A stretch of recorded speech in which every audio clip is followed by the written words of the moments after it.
אני מזמינה אתכם להצטרף אליי למסע מרתק במטרה ליצור חיים טובים יותר, שיאפשרו לכם לקבל את עצמכם ולהרגיש שאתם מספיק טובים כמו שאתם.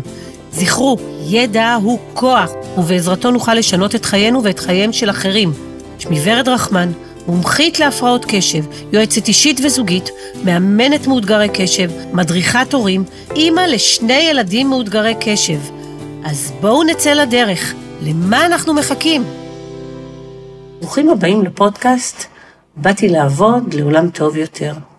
וכמו תמיד, איתי תקווה בונה, מנתחת התנהגות במערכת החינוך, והפעם אנחנו רוצות לדבר על ילדים בחופש הגדול, כשאנחנו בזמני מלחמה.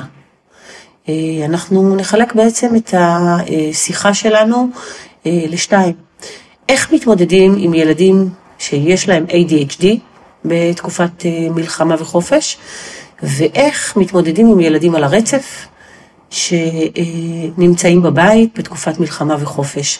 זה לא פשוט, זה לא קל, אבל אני חושבת שאם להורים יהיו כלים, אז יהיה קצת יותר קל. התפקיד ההורי מצריך מאיתנו המון. זה תפקיד לא קל, זה תפקיד שלפעמים ישנם רגעים מסוימים לפחות, שהיינו רוצים שמישהו ייקח את המושכות וימשיך מפה. אממה, אין אחד כזה שיעשה את זה, ותמיד תמיד תמיד אנחנו צריכים להיות על המשמר, מכוונים רגשית, מכוונים חברתית לעזור לילד, וגם לימודית. אז תקווה, בואי תתחילי בבקשה. אנחנו מדברים על ילדים על הרצף, מה קורה איתם? איך אנחנו עובדים עם הילדים האלה? אוקיי, אז בדרך כלל, אין ילדים על הרצף, אם הם במסגרת של חינוך מיוחד, אז אין להם כמעט חופשים. זאת אומרת, מסגרת החינוך עובדת עד ה-15 לאוגוסט. ובשבועיים הנותרים, אז הרבה עמותות מציעות להם קייטנות. יש קייטנות של עלות, יש לי בן שהלך לקייטנות של עלות הרבה שנים. ולעומת זאת, אם יש מלחמה בזמן החופש, אז בעצם אין לו את ההפעלה של החופש הגדול בעצם שנותנים להם תמיד עד 15 לאוגוסט. אין קייטנות, אין גם את המסגרות אחר הצהריים שהם רגילים ללכת אליהם. נגיד יש מועדונית של הרווחה שלא עובדת עכשיו. ואז יוצא שילדים שרגילים שהיום שלהם מובנה, השנה שלהם מובנית, היא לא מובנית כבר. החוסר הבניה הזאת, בלי לדבר על הסיבה בכלל, בלי לדבר על זה שיש גם בום מסביב ולחץ. באמת איך מגיבים לזה, לכל העניין הזה של המלחמה?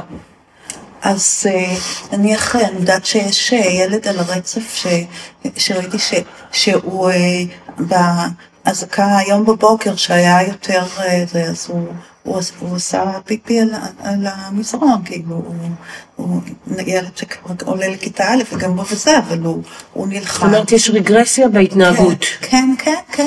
אני ראיתי את זה, זה ילד שמאוד התקדם, אבל הוא יש לו כל יום את הגן עד 4:45, יש לו, ופתאום גם אין לו את זה, וגם מפחידים אותו, והוא צריך ללכת למקלט ולהיות עם שכנים הוא לא מכיר, וואו. זאת אומרת שהוא מכיר אותם רק מהזקות. כן, כן, כן, אבל זה לא...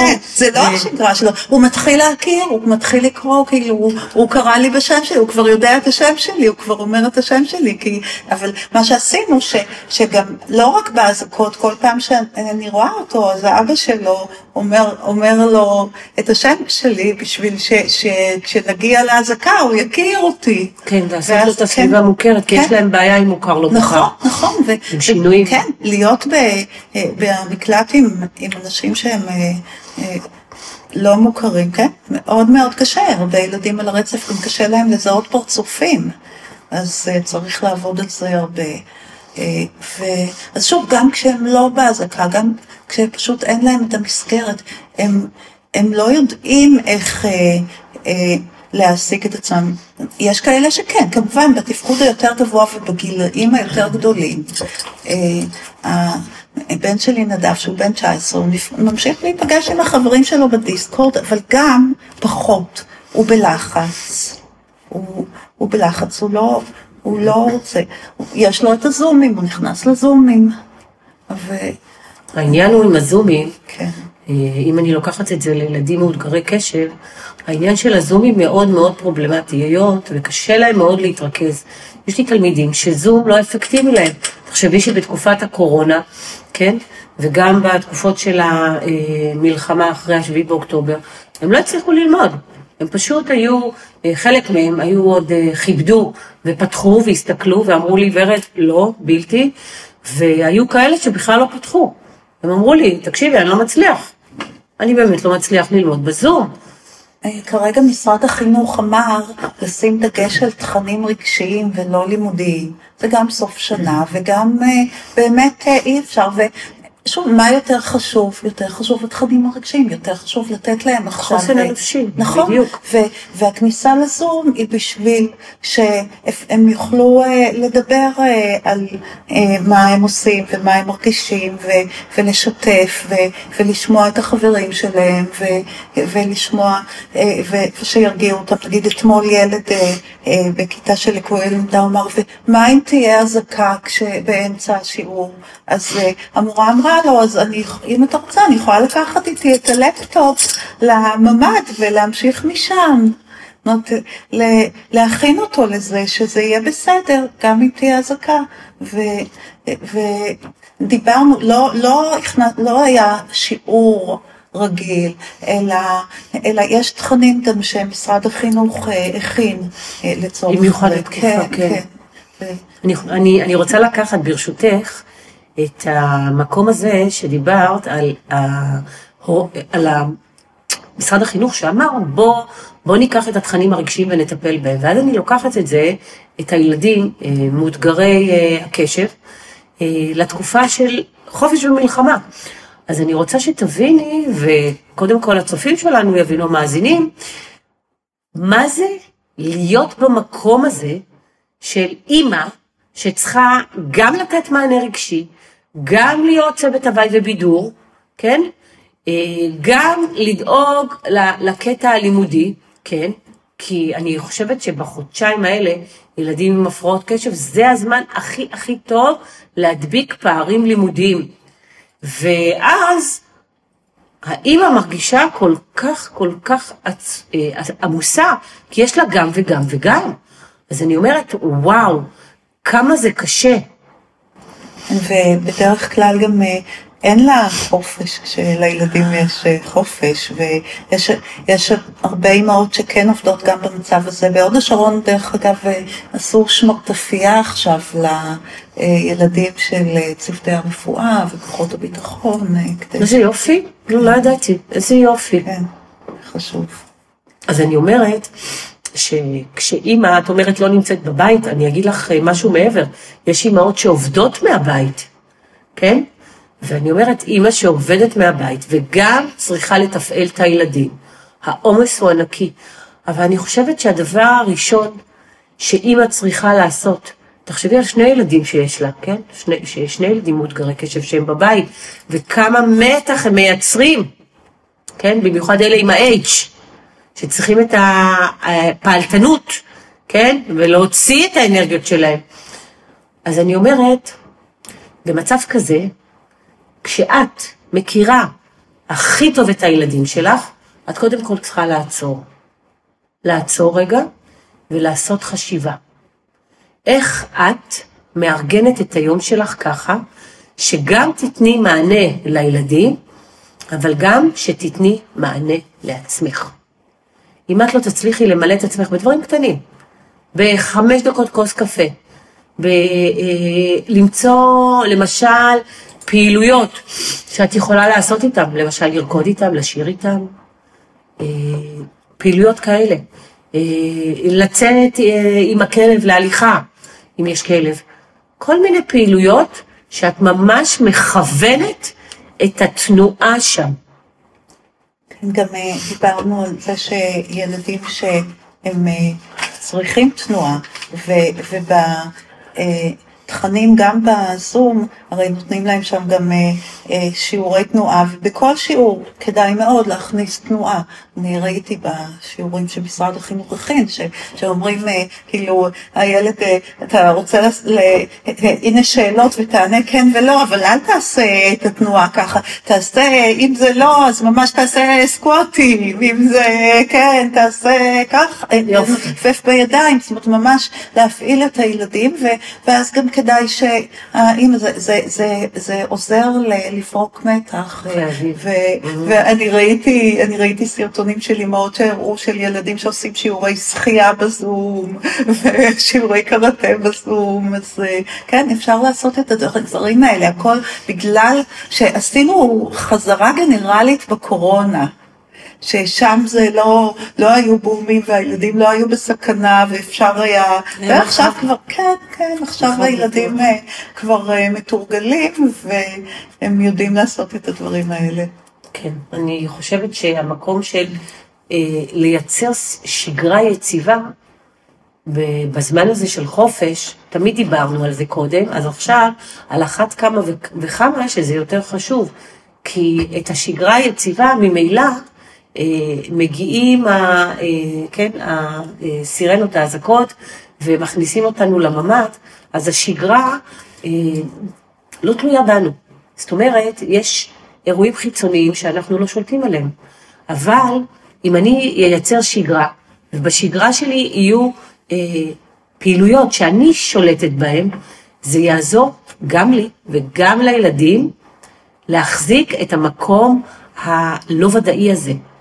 כי בתוך חוסר ודאות, אני רוצה לייצר איים של ודאות. ותזכרו את המשפט הזה. זה משפט מאוד חשוב, שצריך ממש ממש לחיות לאורו. נכון, אנחנו צריכים שתהיה שגרה, סדר יום הוא מאוד חשוב, הילדים על הספקטרום תמיד אנחנו מדברים, זה חשוב להם סדר יום. אז זה שיש שדר, זה לא אומר הם לא ידעו שיש להם ארוחת בוקר, יש להם ארוחת צהריים, מה הם אוכלים בכל ארוחה, באיזה שעות זה יהיה, לשמור על סדר יום כמה שאפשר, ואפשר, אין סיבה, אם נמצאים בבית לא לאכול את הארוחות מסודר, שזה כבר ייתן להם שקט. נכון. להכין להם מה שהם אוהבים, לאפות איתם ביחד, לבשל ביחד, יש כל כך הרבה פעילויות שאנחנו יכולים לעשות איתם, לקרוא להם, לנקות ביחד, לתת להם איזה תפקיד, שולי ככל שיהיה, אבל שהם יהיו אחראים למשהו, שהם לא ישקעו בתוך עצמם. גם אני חושבת שהעניין של זמן מסכים הוא קריטי פה, נכון? והם יכעסו כשאנחנו נגביל להם את הזמן מסכים, אבל זה נורא חשוב וזה לטובתם. השקיעה הזאת במסכים, הדופמין הזול הזה, במיוחד אצל ילדים מאותגרי קשב, הם יכולים לשבת שעות במסכים, בלי לעשות כלום. אז לא, אני יכולה גם להגיד שיש ילדים שהם עם הפרעת קשב ההיפרים, שאפילו לא מסוגלים לשבת. אז היה לי אתמול שיעור עם תלמיד, שהוא היפראקטיבי אבל ברמות מאוד גבוהות. אני מדברת איתך על ילד שעולה לחטא, כן? וגבוה, את יודעת, זה הגיל הזה שהם נותנים קפיצה אחרי הבר מצווה, וואי, איזה גובה, הוא חבל על זה. משחק כדורגל, כן? פה, עם הפלאפון, והפלאפון ביד. נכנסתי לפה, והוא כבר הספיק להגיע, מה קורה, וואטסאפ? התחיל לדבר וזה, כל השיעור נועל ככה. הוא שם את הטלפון בצד, כל השיעור משחק כדורגל, ואנחנו מדברים. תוך כדי שלפעמים הוא גם חוזר לפלאפון. ואז אני אומרת, כן, זה מה שהוא צריך, את התנועה הזאת. עכשיו, אני חושבת על הורה, שרואה את הילד שלו כל הזמן מתנועה סביבו, ולא מפסיק לזוז. לי זה בסדר, זה שיעור, ואני מבינה את הערך של זה כדי לתת לו בשביל שילמד. אבל זה מאוד מאוד קשוח. כן, מה שמבסט את זה, זה באמת פעילות גופנית שהיא חלק מסדר היום של הילד, זה מאוד מאוד חשוב. זה, אוקיי, סגורים עכשיו חדרי הכושר, מתאמנים בבית, עושים מה שאפשר, אני לא אומרת ש... אפשר הכל, תקווה, אני אגיד לך את האמת, אפשר הכל, בוא אני אסביר לך. אני מתקופת הקורונה גיליתי את היוטיוב. יש סרטונים לכל ענף ספורט שתרצי, ליוגה, לפילאטיס, לזומבה, you name it. נכון. הכל יש שם. כן. תדליקי טלוויזיה, ויאללה עופו. כן, לילדים יש גם פלטפורמות שהם סוויץ' וכל מיני דברים כאלה שהם יכולים לעשות ספורט כשהם משחק שהוא בעצם משחק תנועתי. יש הרבה משחקים כאלה, אני ראיתי את הילד שלי משחק וממש מזיע כולו מהספורט שהוא עושה. אז כן, זה פעילות שהיא מאוד מאוד טובה, ואחר כך הם הצליחו קצת לשבת, זה כדאי, לפני שילד צריך לשבת וללמוד, וכן כדאי שיהיו איזה שהם תכנים לימודיים גם. עכשיו, נגיד לבן שלי אין עכשיו בכלל תכנים לימודיים, אז אמרתי לו, אז בוא תלמד לתיאוריה. נכון, סגור משרד הרישוי, אבל הוא ייפתח ואז תהיה מוכן, ויהיה כל הכבוד. זה טוב שהראש שלהם לא יהיה עסוק, זה מפחית את החרדות שלהם גם. אם יש להם משהו לחשוב עליו, אם יש להם במה להעסיק את הראש, צריך את הגוף להעסיק ואת הראש להעסיק. נכון. זה חשוב לילדים שהם, הילדים על הספקטרום נוטים, הרבה מהם נוטים לחרדות. בואי נדבר על חרדות. ילדה מטופלת CBT אצלי, רציתי שהיא תבוא אתמול. אני כותבת לאמא, ואז היא אומרת לי, מיום שישי, כן, התחילה המלחמה, המבצע של, איך הוא נקרא? עמקל אבי. עמקל אבי. זהו. עמקל אבי. עמקל אבי. לא, יש לזה המשך, אבל בסדר. לפסוק אולי. כן, כן. למבצע, אני לא חושבת נותנים שמות כאלה ארוכים. עמקל אבי יקום, משהו כזה, כן. בסדר, בקיצור, אני... כל פעם משוחרר את השם, מעניין למה, אני מצחיקה. אני אומרת לה, הילדה באה, כי ימי רביעי זה הקבוע שלנו, ואת יודעת, אני מתקשרת באותו יום, ובדרך כלל אני מסדרת מערכת בתחילת שבוע, ופה התקשרתי אליה באותו יום, כדי לשאול אותה, כדי לדבר איתה, ואז היא אומרת לי, את יודעת, לא יצאנו מיום שישי מהבית. עכשיו אני אומרת, אפרופו חרדות, שהורים, משדרים את המסר הזה, לא יוצאים מהבית, כזה, וסגורים ככה, את מבינה שהמקום הזה של לשדר לילד ביטחון לא נמצא שם. לא נמצא שם. לא הבנתי, לא יצא, יש להם 2 כלבים. לא יצאתי עם הכלב כמה מטרים, מה זה לא יצאנו מהבית? לא הבנתי. אז אני אומרת שהמקום הזה של חרדות, כשההורה מרגיש שהוא עצמו לא מתפקד טוב, שיהיה לו ברור חד משמעית שזה הולך לעבור לילדים. חשוב גם לצאת שצריך שהילד יראה קצת ירוק בעיניים, קצת עצים, וזה לא להיות סגור כל הזמן בין 4 קירות. נכון. הרי אפילו בקורונה אמרו לצאת את 100 מטר. נכון. הרשו לנו אז את 150 מטר. את הגדלת ב-50. היה 100 מטר רק? זכרתי 150, כנראה גדלתי. לא, אני גדלתי יותר.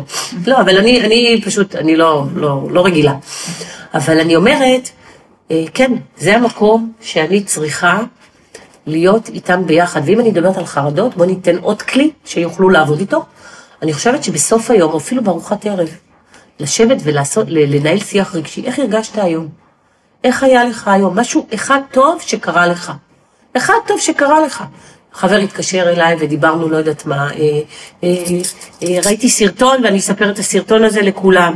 משהו שאני יכול לשתף בשגרה של היום שלי, ולמה? אנחנו יודעים שהמוח נוטה לחשיבה שלילית, יש נקרא את הטעת השליליות, 80% מהמחשבות שלנו שליליות. אם אנחנו לא נצליח לקחת את הילד ולהראות לו את החיובי, ואני אשתף על משהו טוב שקרה לי היום, אז הילד לא ידע לעשות את זה. את יודעת, אני אספר לך עוד משהו. הומור, הנה עוד כלי. אנחנו כל פעם שאנחנו נכנסים לממד, זה מצחיק אותי, כי כל פעם אנחנו נכנסים אחרת. לפעמים זה בבוקר, ואז בבוקר אני פיתה, אני ממש עם עיניים עצומות, רואה, גם עכשיו אני עייפה, אני עם עיניים עצומות, ואני אומרת, שקט, אנחנו ממשיכים לישון פה, ואני ישר רצה למעלה, ולפעמים בערב, ואז צביקה בבוקר הוא בעלי, כן? הוא מאוד פעלתן, וכאילו הניגוד הזה מצחיק, כי הוא רוצה לכבוש את העולם בבוקר, ואני כאילו רגע, שנייה, עוד 7 בבוקר, עוד לא, חכה, אני מתניעה ב9, שנייה, חכה לי שנייה. או שבעצם בערב, כל אחד מגיע, שמה כזה משהו לשיער שלה, אנחנו מתחילים לצחוק, וכאילו הקטע של הומור, אפילו שבעלך מתקשר אלייך, להוסיף, לטבל את החיים עם הומור, זוגיות שיש בה משחקיות. אני והבעל שלי יודעים קצת לצחוק, יודעים קצת, איך אומרים, להתעלות מעל המציאות. איזה דבר גדול וענק. זה כל כך מטבל לנו את המקום הזה של, איך אומרים, if you can beat them, join them, כזה, אז כן, אנחנו לא יכולים לשנות הרי את המציאות. בוא נצחק. אני זוכרת שבמלחמת המפרץ הראשונה, בעוונותיי, אני זוכרת טוב המון מלחמות. אז היה כמה תוכניות בידור, היה את העולם הערב עם אברי גלעד ויאיר ניצני, והיה גם אחד שקראו לו אולי שלמה ניצן, גם כן. היה כזה, נכון? כן, אחד שלמה ניצן, אני זוכרת. אז עכשיו ראיתי, והיה את זהוז והבבובה, היה כאילו, היו ממש כמה תוכניות של הומור של בדיוק הדברים האלה, בדיוק על הסיטואציה שהייתה סיטואציה נוראית, שאנחנו הותקפנו ואפילו ישבנו כמו ברווזים במטווח, כי היום יש לנו את הצבא שאנחנו גאים בו, שאנחנו אומרים, אוקיי, אנחנו גם מפציצים אותם, אבל אז, לא, אנחנו ישבנו בשקט, ורק טובחנו, הצבא שלנו ישב, ובארצות הברית אמרו להם, don't, כן, עוד פעם, כמו זה. אז ההומור הוא זה שהציל אז את האנשים, ועכשיו אני רואה שאנשים מעלים קטעים ממה שהיה אז, וכמובן רלוונטי גם עכשיו. יצא לי אתמול, לא, זה היה שלשום, לשבת ולחפש ממש קטעים מצחיקים, זה היה באינסטגרם, בטיק טוק, סרטונים מצחיקים. ישבתי וצחקתי. כן. ממש צחקתי. אני זוכרת שבעלי צעק לי, מה את צוחקת? מה קרה?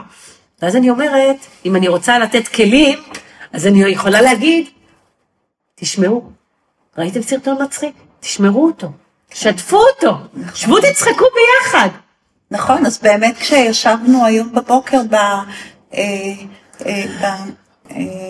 מקלט, ממד, לא משנה, אז סיפרתי להם קטע שראיתי של שלמה ניצן על טוב מאוד, נכון. אז זה מה שאני אומרת, להכניס הומור לבית.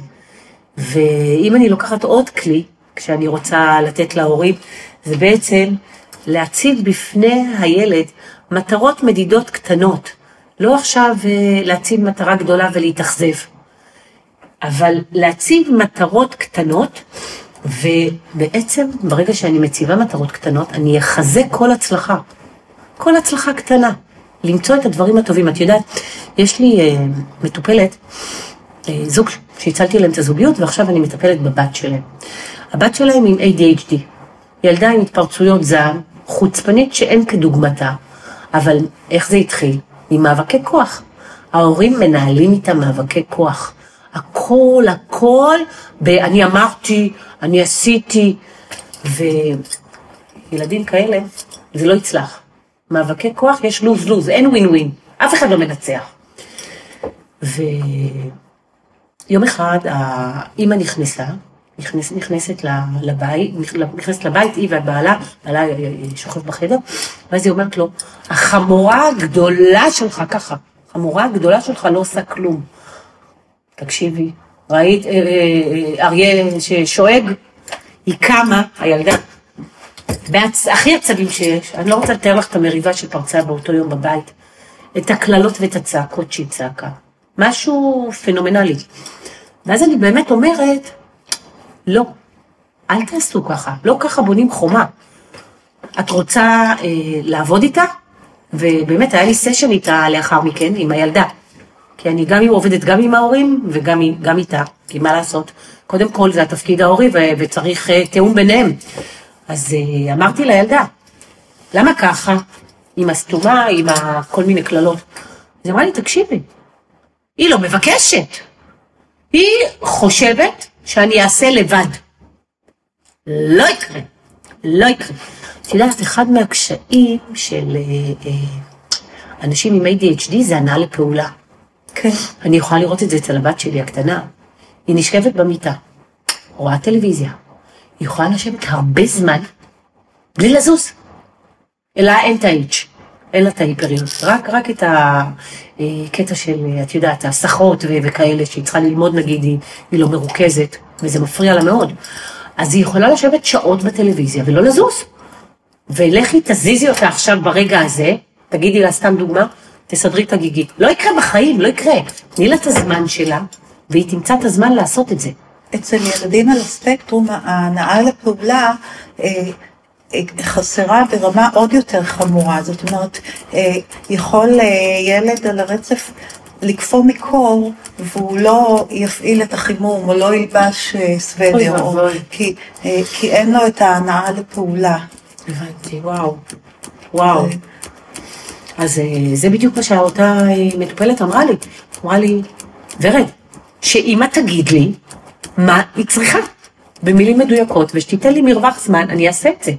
ואם זה משהו דחוף, אז אני אעזור לה. מה שאני עושה עם נדב, אני אומרת לו, אוקיי, אתה הולך לעשות את זה, מתי? ואני אומרת לו, גם תסמן לך ביומן מתי. תשים לך תזכורת. ואז אני יכולה, בשביל שאני לא אנדנד לו, עשית כבר, אלא נניח אם זה איזושהי מטלה, שיעורים, אני יודעת שאת השיעורים הוא עושה ב6, אז אני לא אשאל אותו ב5 אם הוא עשה שיעורים. בואי ניקח את הנושא של מריבות אחים, בואי נעזור להם עם הקטע של מריבות אחים. זה דבר ממש חשוב, תחשבי, גם חופש, גם מלחמה, ואתם סגורים בבית, ויש לך 2 ילדים מאותגרי קשב, אמא ואבא לה. או ילד אחד שמציק לאחים. ומה את עושה עם זה? טוב, קודם כל צריך להתייחס לזה כאל הזדמנות ללמידה. ידוע שילדים על הרצף, שיש להם אחים, הם מתפתחים חברתית ותקשורתית יותר טוב מאשר ילדים על הרצף בלי אחים. נכון, עוד לגמרי. אז אני אומרת, ואת אמרת בדיוק את התשובה הנכונה של הזדמנות ללמידה, זה המקום הזה שההורה צריך לגייס את הסבלנות שלו, לראות את אותו אירוע שחוזר על עצמו שוב ושוב ושוב, בכל מיני וריאציות שונות, ולתת לזה מענה. אני רוצה להמליץ על תוכנית נורא טובה של אלית בריל, קולגה שלי, שהיא מנתחת התנהגות, שקוראים לה מלך הפתרונות. שזה מלמד ילדים איך לפתור בעיות, זה יכול בעצמם. זאת אומרת, אם הוא רב עם אח שלו, אז הם צריכים לנסות למצוא את הפתרון. זה יכול להיות גם בעיות אחרות, לא רק במריבות בין אחים, אבל באמת זאת בעיה שבאמת הרבה פעמים אנחנו רוצים לנסות לפתור להם את זה מבחוץ, וצריך לעודד אותם להגיע לזה בעצמם, לתת להם, להכין מראש, לעבוד איתם על סיטואציות ועל פתרונות אפשריים. אני מדברת בעיקר זה ילדים על הרצף, זקוקים לזה, כי ילדים רגילים יכול להיות שהם יצליחו לשלוף פתרונות מהאוויר באותו רגע, אבל ילדים על הרצף ממש אפשר לעבוד איתם על זה. זה תוכנית זה קורס דיגיטלי שהורים יכולים ללמוד אותו, והוא ממש מעולה. אולי תשלחי לי קישור ואני ישים אותו מתחת ללינק של הפודקאסט, כן. והורים יוכלו להיכנס לשם. עוד משהו שאני הייתי רוצה מאוד להתייחס אליו, זה בקטע של מריבות. כשיש מריבות, הרבה ילדים, אני רואה את זה בטיפול פה של CBT ילדים, יש לי 2 אחים, אחד בן 11 והשני בן 13, והם הולכים מכות, אבל מכות.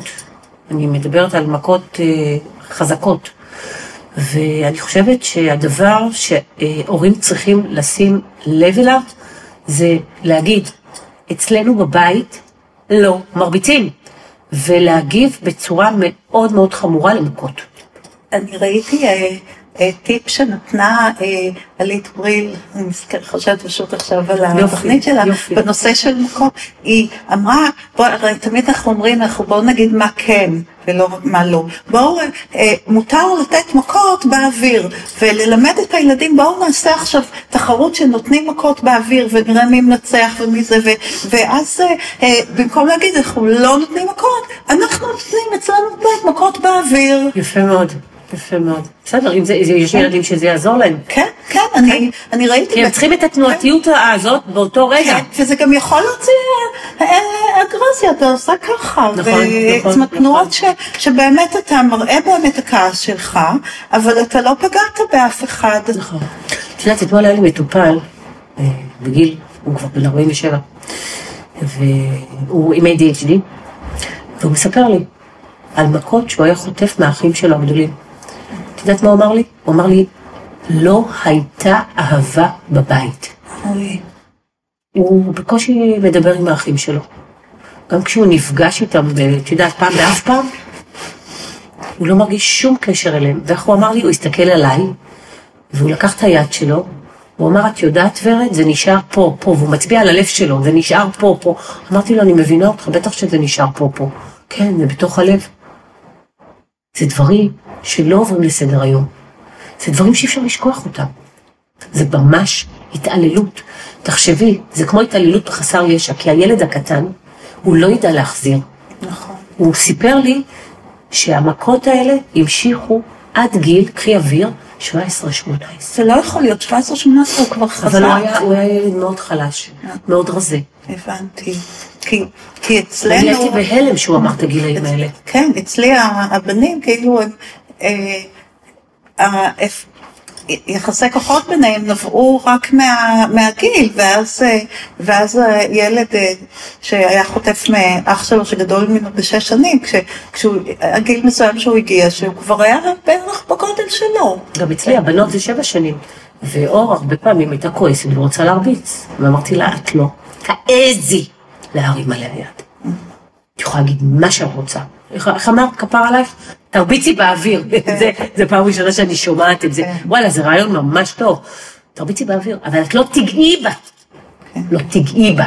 כן, אנחנו מלמדים התנהגות אלטרנטיבית, כמו שיש לי ילד שלימדתי אותו התנהגות אלטרנטיבית לקללות, הוא היה מקלל ילדים.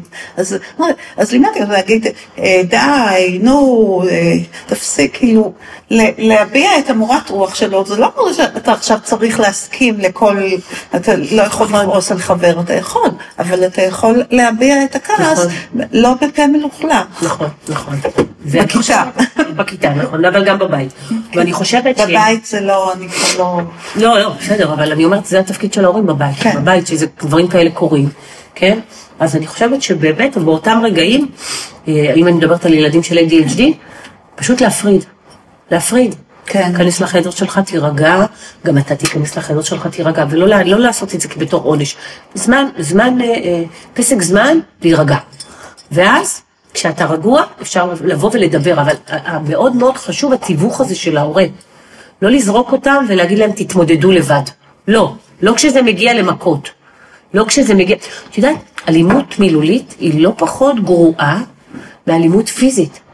זה כמו אותה אלימות בין בני זוג, שגבר מתעלל באשתו מילולית. מקטין אותה, מדבר, זה אותו דבר. לא להרשות את זה. לא להרשות את זה. אני מחזקת פה נשים בקליניקה, שלא ייתנו לבעל להגיע למקום שהם מקטינים אותם, משפילים אותם. לא צריך אלימות פיזית. אלימות רגשית, במילים, היא לא פחות עוצמתית. כן, הבית צריך להיות המקום הבטוח בשביל הילדים.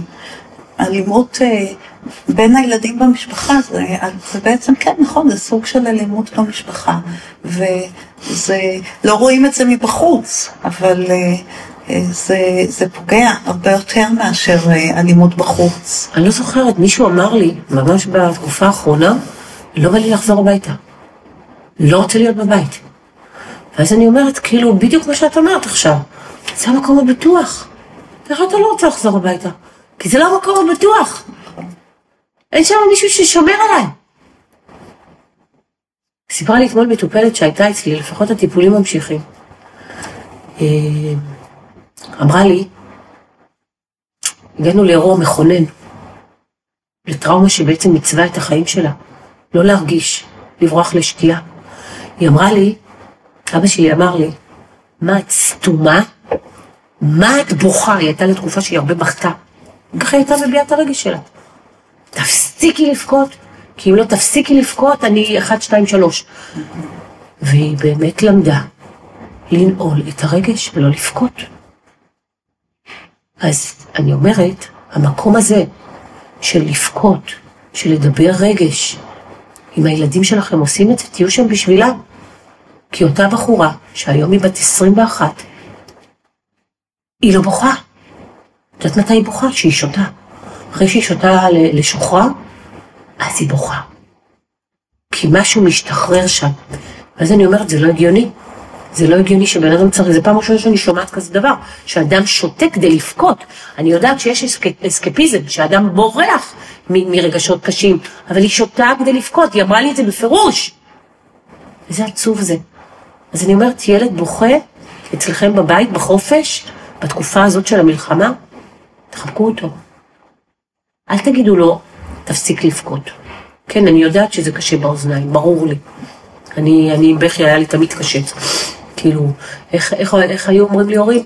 אני אתן לו משהו, רוצה רק שיפסיק לבכות. כן. אבל זה לא. זה לא נכון להתנהג ככה. יש לי אבא כזה שתמיד אומר, שתיקח מה שהיא רוצה רק שתסתום. לא, אבל זה לא עובד ככה. אז כן, לבוא ולהרגיע ולשאול מה אתה צריך. וכן, אני מבין שקשה לך. את מבינה? וזה מחזיר אותי להתחלה של הדיבור שלנו, כמה התפקידים ההורה צריך לקחת על עצמו. פסיכולוג, מאמן כושר, בשלן, מנקה, you name it, תגידי עוד. כאילו, זה מטורף. זה מטורף. בגלל זה יש לנו גם אנשי מקצוע שאנחנו נעזרים בהם. אנחנו לא באמת יכולים, שמעת התפקיד של פסיכולוג, אנחנו לא באמת יכולים להיות פסיכולוגים, אנחנו צריכים לקבל הרבה הדרכה בנושא הזה, זה נושא סבוך. מאוד, מאוד, מאוד. עוד משהו שחשוב שאני רוצה להזכיר, עוד כלי להורים, זה המקום הזה של תרגיל נשימה. מכירה אותו, נכון? להריח פרח ולכבות נר. ברגע שאנחנו רואים שהילדים שלנו בלחץ, וגם אנחנו, כולנו ביחד, בואו לנשום. נשימה זה הכלי הכי זול, הכי זמין, והכי יעיל להרגיע את הגוף, את עצב הווגוס. אז אני אומרת, תנשמו, עד שאתם מרגישים שבאמת נרגעתם, ביחד עם הילדים. אתם תנשמו, אל תגידו רק לילד, תעשו את זה איתו ביחד, גם אתם צריכים להירגע. כי באותו רגע שהילד צורח, גם אתם צורכים מבפנים. וזה, כדי שנוכל להשתמש בזה במצבי לחץ, צריך לתרגל את זה במצב רגיל. זאת אומרת, הכי טוב אם אפשר יהיה לעשות עם הילד תרגול יומיומי של נשימות. נכון. אפשר לעשות את זה בערב, אפשר לעשות את זה בבוקר שקמים. עוד משהו שאפשר לעשות זה מדיטציה, ללכת למקום הבטוח. חופשה שהיינו ביחד. יצאנו לחופשה והיה נורא כיף. בוא נחזור למקום הזה. נעצום עיניים ביחד, נחזור למקום הזה. אוקיי, איפה אתה רואה אותנו? תתאר לי, איפה אנחנו נמצאים. אני חושבת שהמקום של מדיטציה, אני זוכרת בפעם הראשונה שהכרתי את זה, זה היה מקום מאוד מאוד ממלא ומעצים. אז כן, גם בכלי הזה להשתמש. אני אומרת, אנחנו נותנים פה הרבה כלים. עכשיו, ההורה יכול לבחור את הכלים שמתאימים לילדים שלו ולסוג האישיות שלו, כי לא הכל מתאים לכולם, וזה בסדר. אז כן, יש לנו עבודה לעשות. אז כן, זה לא פשוט, אבל זה אפשרי. זה אפשרי, כי אני חושבת שהתפקיד הכי משמעותי בחיים שלנו, זה הילדים שלנו. לגדל אותם בסיטואציה באמת שהיא, איך אומרים, כנגד כל הסיכויים. גם אנחנו כמבוגרים מסתכלים על זה, ואומרים זה תרלול. זה תרלול. אבל אנחנו חייבים להיות חזקים. אין לנו אופציה אחרת. נכון? כן. את יודעת, אני רוצה לסיים, אם אין לך מה עוד להגיד, בשיר שהבת שלי היום שלחה לי. עכשיו, היא שלחה אותו, כי בתחושה שלה, היא לא עושה מספיק. עם התינוקת שלה בת 9 חודשים. היא מרגישה שהיא יכולה יותר. ואם הילדה לא מתקדמת כמו שהיא רוצה, למשל, ליה שלנו, לא אוכלת מוצקים, כמו שהיא הייתה רוצה. כאילו, את יודעת, הקטע של היא עוד אוכלת גרבר, ומרק תחון, ויש אמהות שכבר נותנות להם, את יודעת, שמות להם אורז וכאלה, והם אוכלים וקל להם לבלוע. אז לה יותר קשה. אז היא כל הזמן עורכת השוואות. רגע, הילד הזה כבר יושב, רגע, שלי רק זוחלת, ואז אני אומרת, לא, לא, לא, לא, לא, לא, לא. תעצרי שנייה. קחי את הילדה שלך, תחבקי אותה, הכל בסדר. יש לה את הקצב שלה, הכל תקין. ואני אתן לך לקרוא את השיר, כי אני אוהבת את הקול שלך, שאת מקריאה ברשותך, ואחרי זה נדבר עליו. כן. חוסן ליבה, נירית יעקב כהן. אל תחשבי לרגע שאת לא עושה כלום.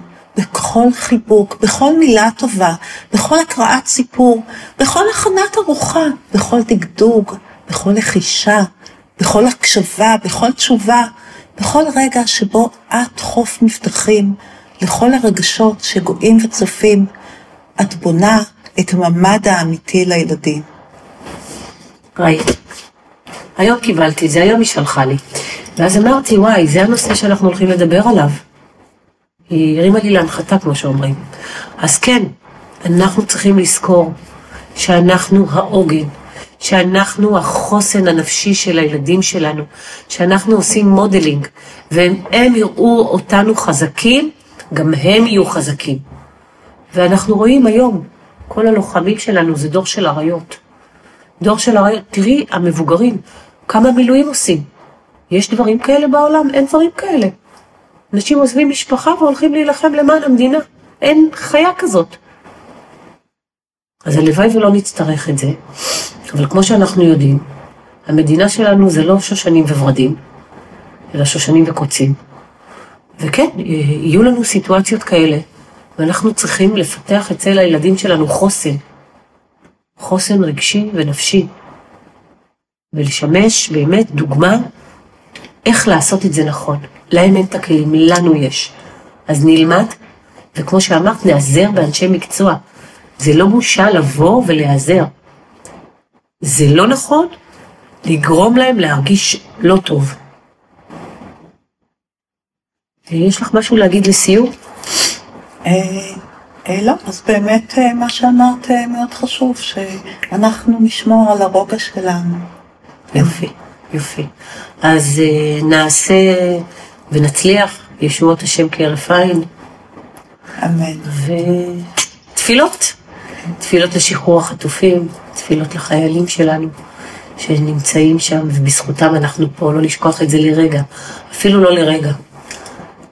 זהו, נעבור את זה, נעבור את החופש הזה, נעבור את המלחמה הזאת. נכון. עם הנצח.